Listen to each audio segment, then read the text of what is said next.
Very few people call me Matt. Topper's just one of those last names that kind of follows you around. It is one that follows you around. I don't know if it's just me being old school teacher mindset, but you're always Matt to me. That might be it.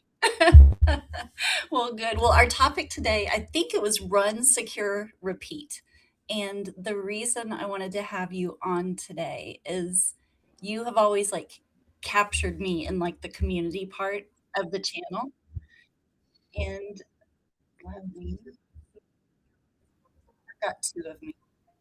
Sorry about that. Um, but just the sense of building community at events. When did you first start, I guess, inviting people to run with you at conferences? So I think the first one was at the first MSP GeekCon was the first big one that I can think of. I had always gone on runs at conferences, even when I was an MSP, before I was organizing them. Um, and for whatever reason, before MSP GeekCon, or maybe it was Secure, I don't really remember. Whichever one, I made a post on LinkedIn said, "Hey, I'm going on a run before. Anybody want to show up?" And to my surprise, maybe 10 or 12 people showed up and we just went on a run, right? It wasn't organized in any way. There weren't any like official start stops, anything like that. Just a few of us who were into health and fitness just went on a run down International Drive in Orlando. It was pretty fun.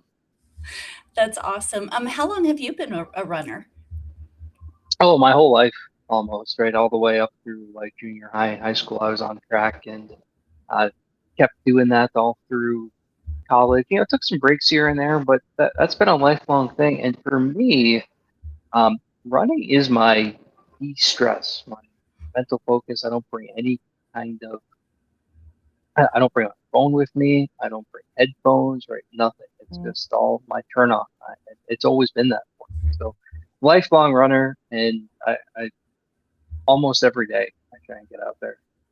That's awesome. My joke is if I'm running, you just need to be running faster because something's chasing me. So no headphones. Know anything. This is not, I don't want to say normal, but it's not common amongst most runners I know.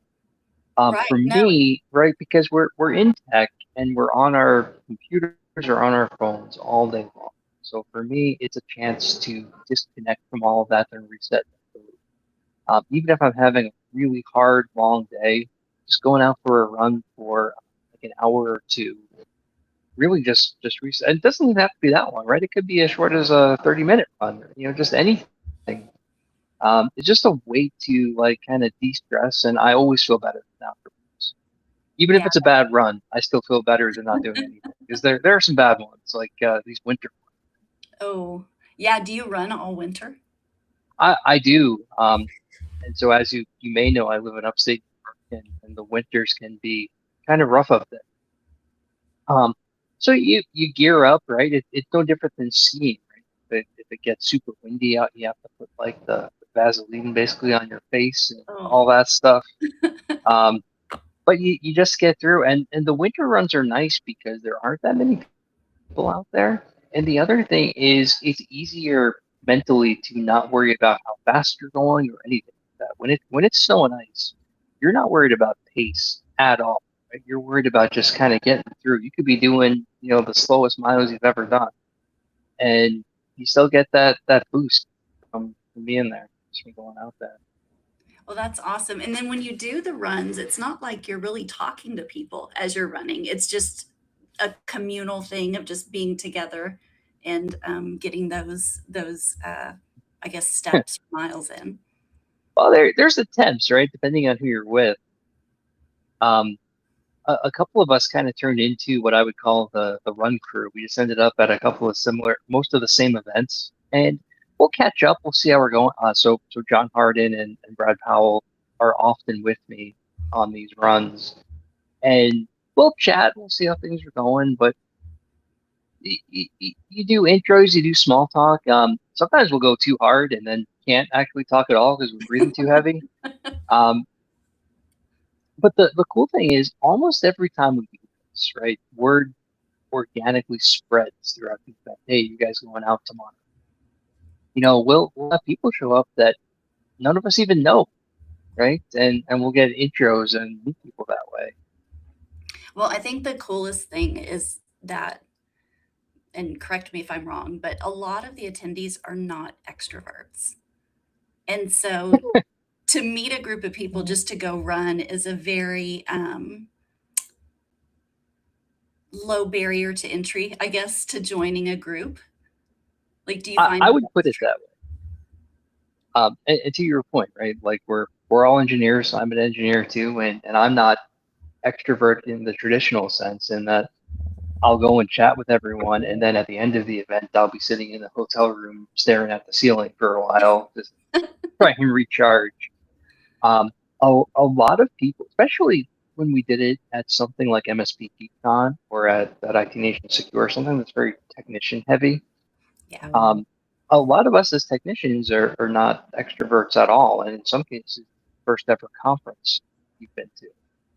And to be able to identify with some people who share something in common immediately just makes people feel like they have a tribe almost, for lack of a better term, right? They found their people, and people that you've been on the run will just come with you and say hi to you later on in the event, or come sit with you during dinner or something like that. It's really a nice way to break into some of these. It's hard, right? Like we are very open, like industry wide as a community, not just the runners, but for all of us.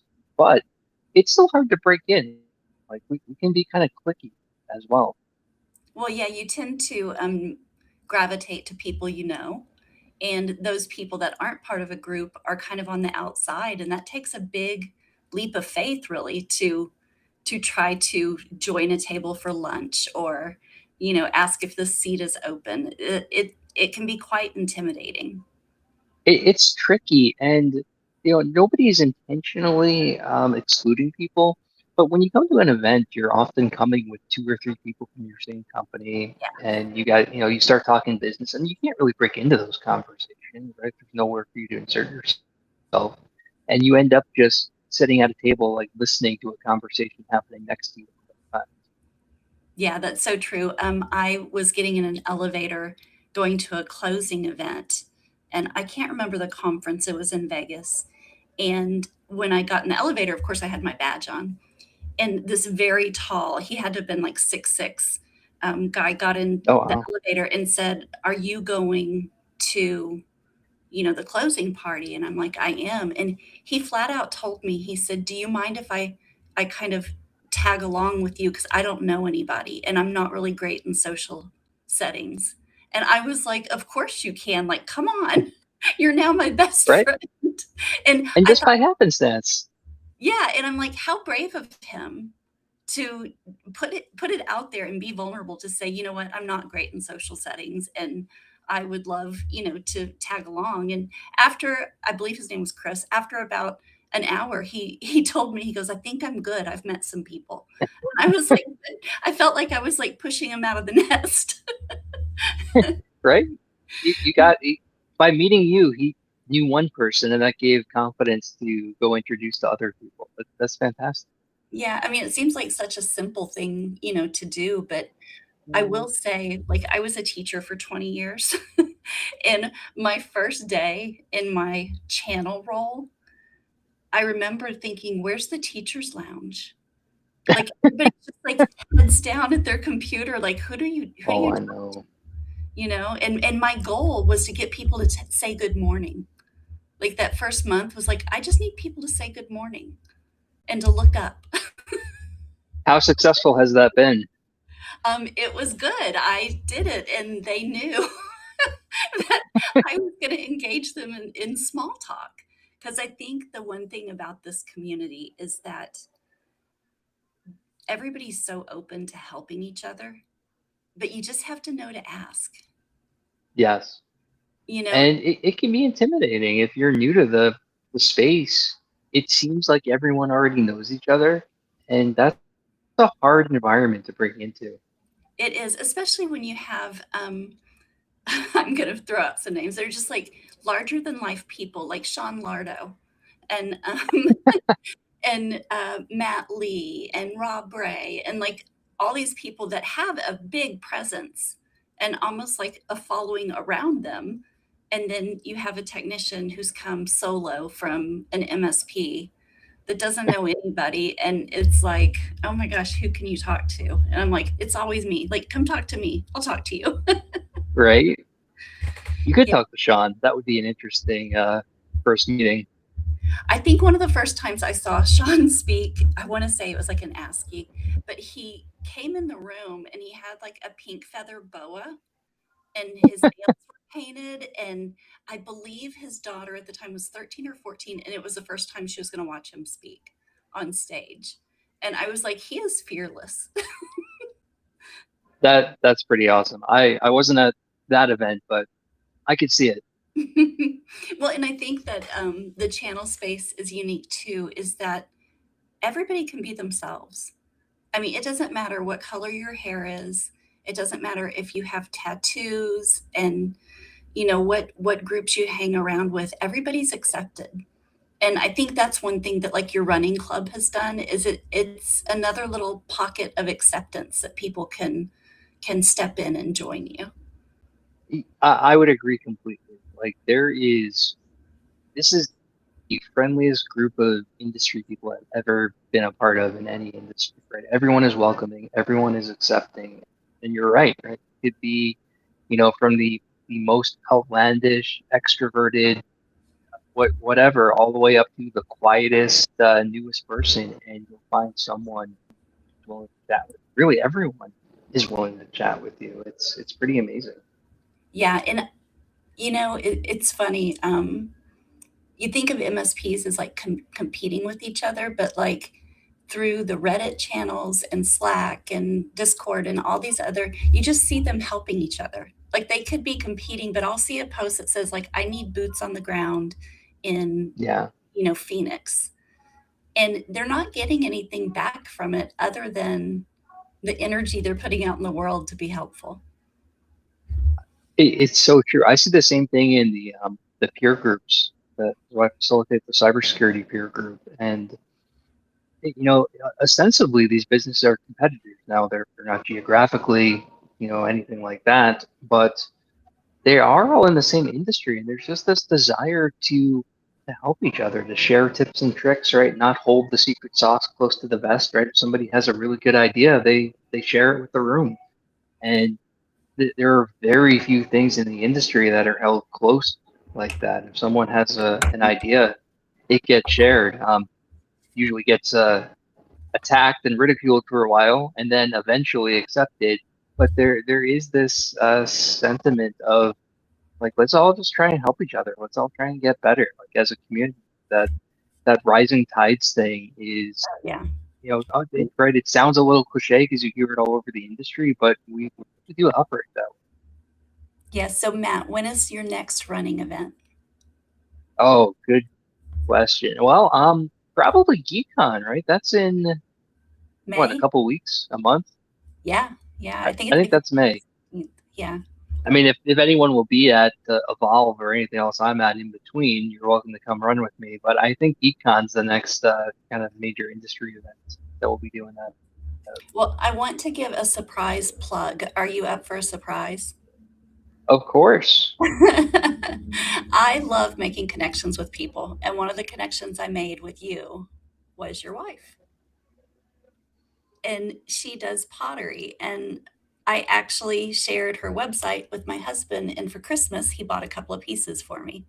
So that's another thing about this community Oh, is fantastic. we lift people up around us. So to Danny, who is a potter, would that be the correct term? Yeah, that sounds right. But I is don't an know. There's an official term. but I got some really cool pieces from her. So, well, this has been Oh, great. fantastic. Thank you for talking about running and just putting it out there that people can join you. There's no, whether you're You don't have to be fast I was either, gonna right? say These are not training runs. These are not like races or anything. It's just us doing some sightseeing. that's awesome. So, I guess look for running at peer groups. How would they know? Is it through Reddit? Is it Usually it's through LinkedIn. You'll see it. okay? I try not to post that stuff on Reddit too much. If someone's interested in running, hey, just hit me up LinkedIn or just watch for the post. We'll talk about it. Or if you're at an event, just ask around. Word starts to spread. Yeah, so I guess the key is bring your running shoes. Yes, bring your running shoes, bring some workout gear, and check what the weather's going to be like. All right. Well, thanks for running into this episode because I was getting like the timeline. My flight's landing, I'm in an Uber, and now I'm in the hotel lobby. It was close, as you can see. I'm on my phone. The hotel like breakfast bar is behind me, but we made it just barely. Well, thank you. Thanks for your time. Our 15 minutes ran 2 minutes over, but thanks so much, and it was good to see you, Matt. Of course, you too. Bye. Bye.